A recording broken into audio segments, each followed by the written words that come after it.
Hi there, art nerds. Happy Christmas Eve. Hopefully your Advent season has been warm and full of happiness and joy, at least as much as possible. So every day up until today, I've shared a different Paperchild activity, from this adorable Nutcracker to Pancake who's gotten into the tinsel. So today is one of the crowning achievements of my Advent calendar, the Christmas Angel Tree Topper. And all of my Paperchild papercraft activities are Lilliputian inspired. So they're inspired by my comic 7-Inch Kara, which you guys can read for free as a webcomic at 7inchkara.com. So this is a three-part Paperchild, a little bit more complicated than any of the others we've done before. And I gotta admit, I'm not 100% sure how well she'll work. So if you're not familiar with the Paperchild concept, it's a way that you can take your two-dimensional art, your two-dimensional characters, your original characters, and bring them into the three-dimensional world using a little bit of 2.5D paper magic. So every Paperchild we've done up until this point has utilized quite a bit of paper engineering, and as I mentioned earlier, this is the most complicated one yet. I'm really excited and a little bit nervous. So if you guys check the description below, you'll find a free downloadable printable of the line art as well as the colored version. You're welcome to print these out and color them on your own. Use them as inspiration for your own characters, or print out my colored printable down in the description. And the colored printable is coming from today's tutorial.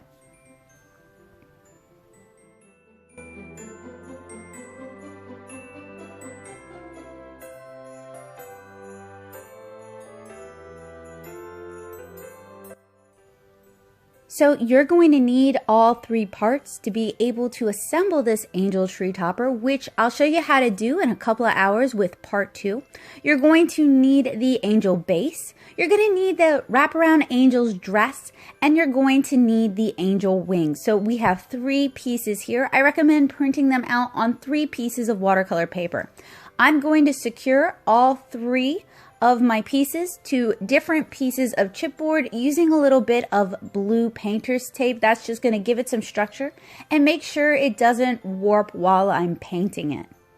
Also want to point out that this video has been time-lapsed several times, so if you don't color or paint as fast as I do, that's fine. I don't color or paint this fast either.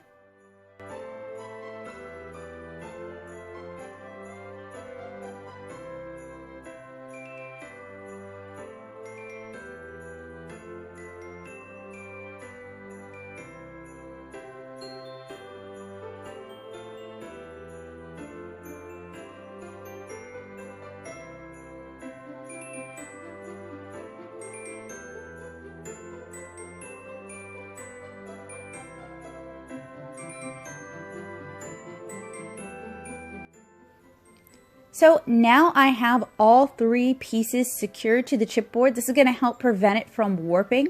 You can see that they're going to take up a fairly large amount of space. So I'm painting all 3 of them simultaneously, and I'm going to switch which ones are viewable on the camera. If I weren't painting this on camera, I'd go spread out at my dining room table and work on them literally simultaneously. But for the camera, there just isn't quite enough room, so you're going to see me working on them piecemeal.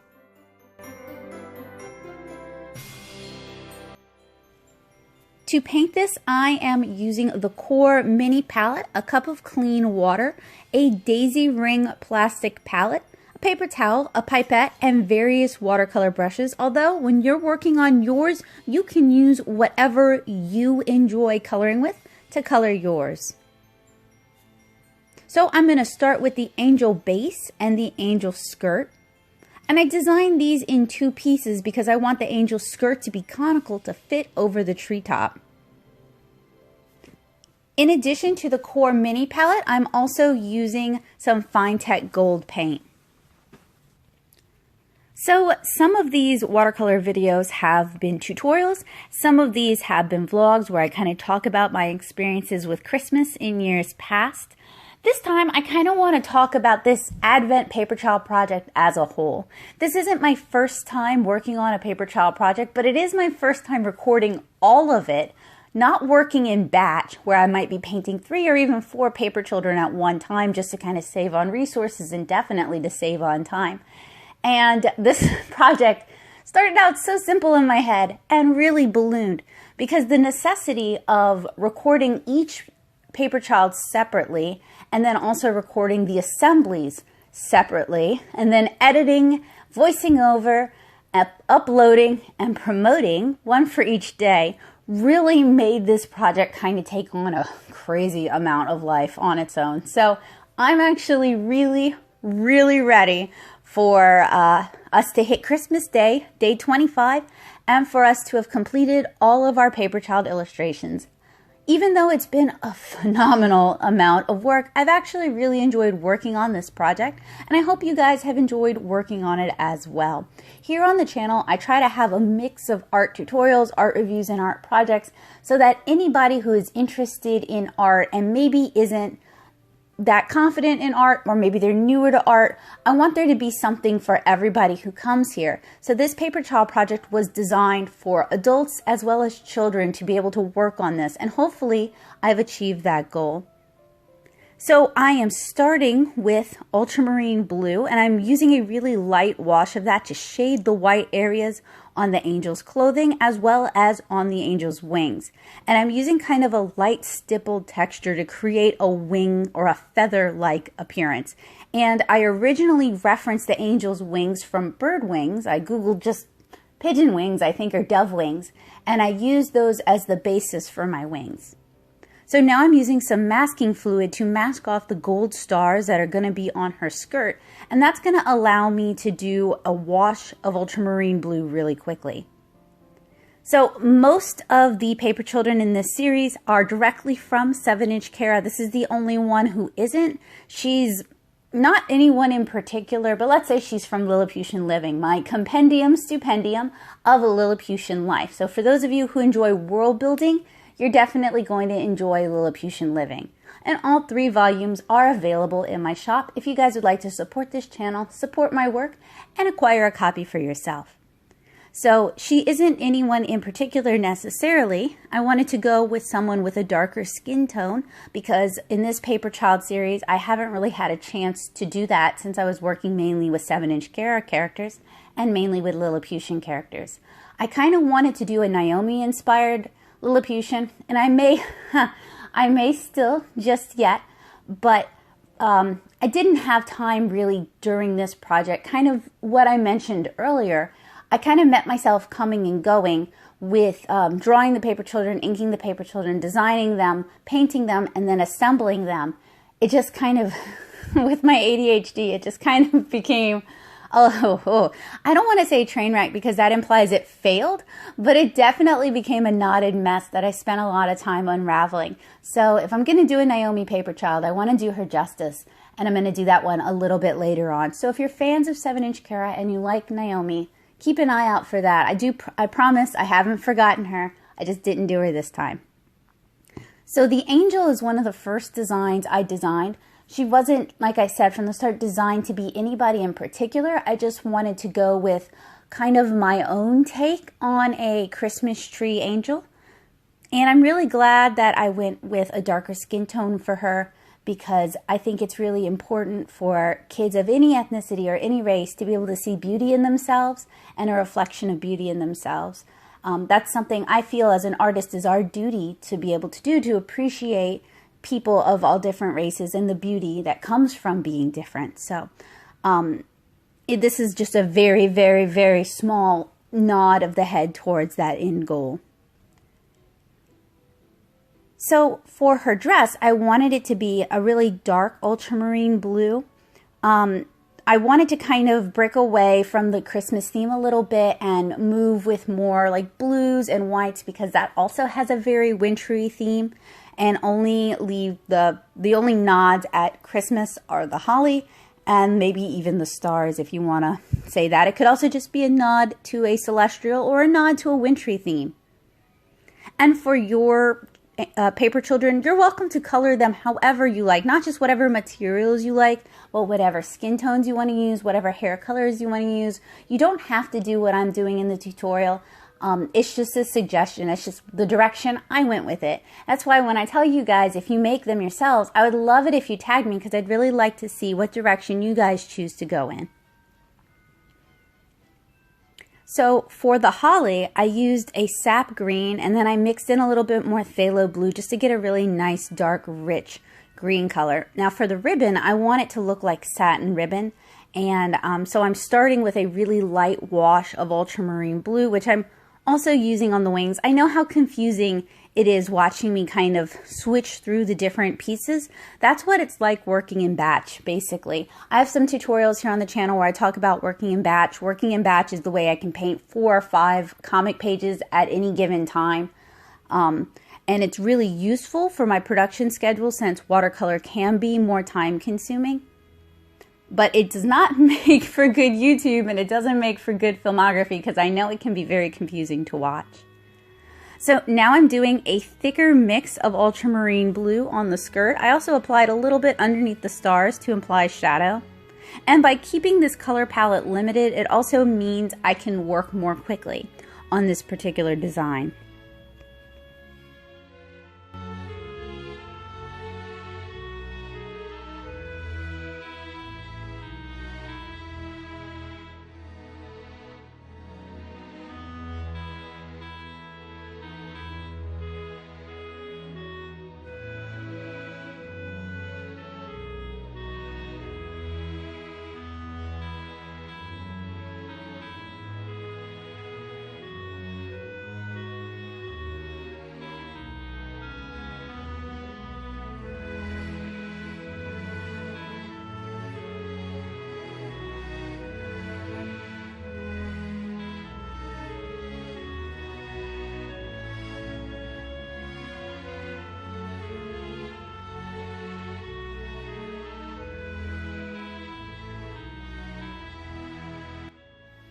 So for the satin ribbon, I'm working with a pretty thick saturation of ultramarine blue. This is going to be our mid-tone color, and I'm still leaving a lot of the highlights visible.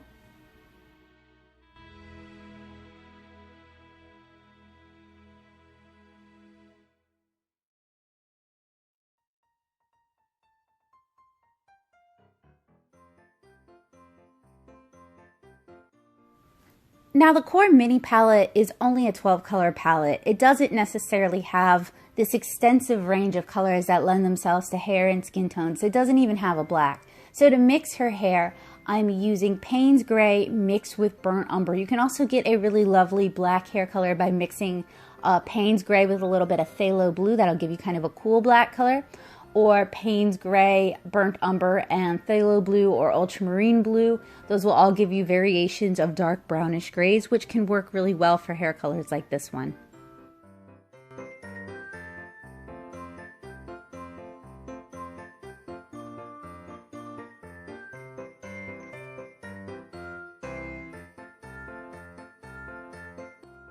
So to add in some shadow on our ultramarine blue, I've mixed in a little bit of the dioxine purple just to get a really darker purple blue color for the ribbons. And now I'm using a masking fluid pickup to remove my masking fluid so we can start painting the stars.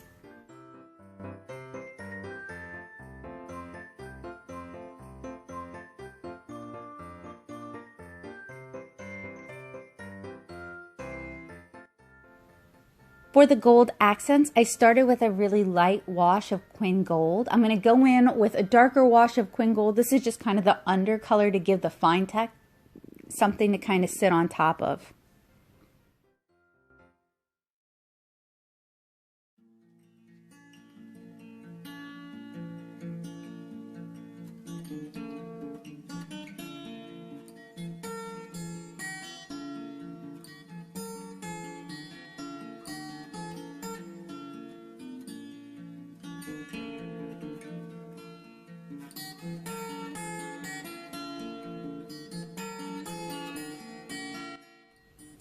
So in order to get really rich golds or really rich metallics out of your fine tech watercolors, you want to pre-activate them with some water first. I used a little bit too much water here, but don't worry, it'll evaporate away.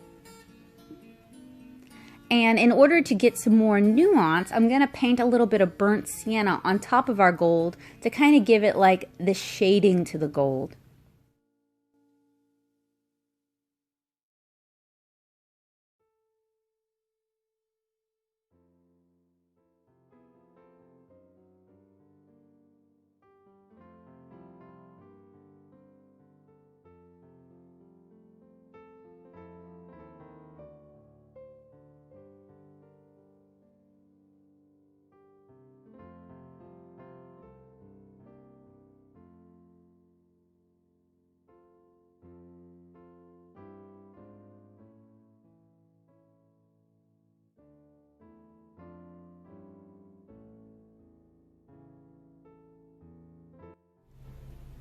So once our gold dried, I'm adding in that burnt sienna. And I'm also going to re-ink some areas of this angel tree topper just for clarity, mainly on the gold accents because that got kind of obscured. And I'm also going to re-ink her eyes and her eyelashes.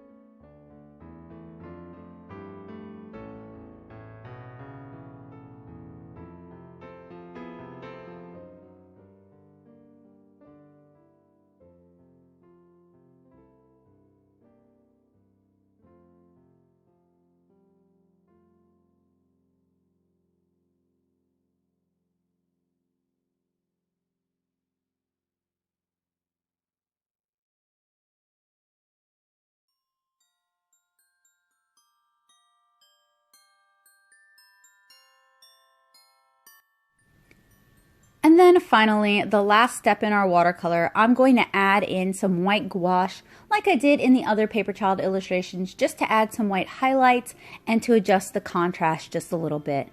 I'm definitely going to also use it in the white fur. As you see here, just little bitty fine brush strokes to really increase the furry appearance, the individual hair appearance, the softness factor of the fur on her collar and on her sleeves.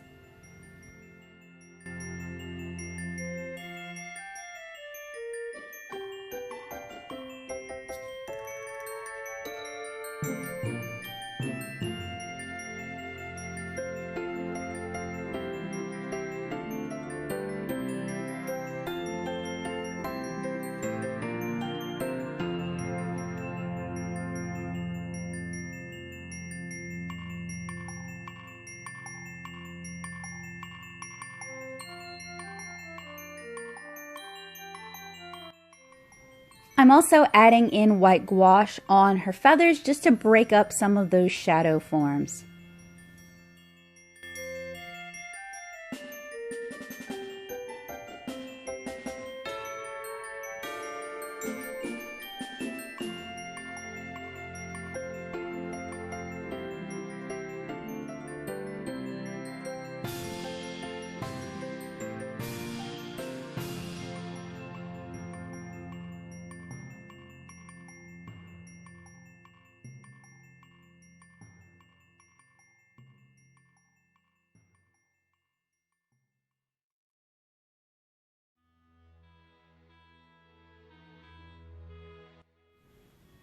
I really hope you guys have enjoyed this Paperchild series. It's been a lot of work, but I've also really enjoyed it. Generally, when I go about planning a project, I spend a lot of time in advance planning it out and planning what days things are going to go live and kind of preparing in advance. But I have a rule that I don't start Christmas stuff until Thanksgiving is over. And I literally started this project the day after Thanksgiving. So it took a lot of work to get to this point, but I'm pretty proud of it and I hope you guys have enjoyed it. If you guys do enjoy this project, if you've done some of your own, I'd love to see what you've made. So please tag me at Nattosoup, Nattosoup. I have loads of great watercolor tutorials, most of them way more in depth than this one, here on the channel, that if you're looking for more watercolor, I hope you guys will check that out. And please stick around for part 2 of this tutorial where we assemble it and probably make a lot of mistakes and figure out a lot of engineering problems in the process. That's going to go live at 12:30. I have one more day of Paperchild goodness coming up tomorrow on Christmas Day. The watercolor is going to go live at 10 and the assembly is going to go live at 12:30. So if you're not too busy, or if you're staying home for the holidays this year and looking for something to do, I'd love it if you would check those out. Also, if you enjoyed these tutorials, if you know of anyone who's looking for activities like easy craft activities, Paperchild activities, coloring activities, or something to do with their kids, it would really mean the world to me if you would share these tutorials with them. The line arts and the printable are all free. I wanted to make it as accessible to as many people as possible because this is my Christmas gift to you guys this year. So we are just about finished with the watercolor portion of our tree topper angel. You can find the printable line art and the printable color version down in the description below if you want to color or just assemble your own. And hopefully I'll see you guys at 12:30 where I'll show you how to assemble this angel tree topper and find a place for her on my Christmas tree. I hope this winter season has been warm. I hope it's been as happy as possible, and I hope you guys have been able to stay busy and to stay happy as much as possible. So I hope you guys have a wonderful day. I'll see you guys again at 12:30 when we assemble this Paperchild, and I hope to see you guys again really soon. Happy holidays, guys. Bye.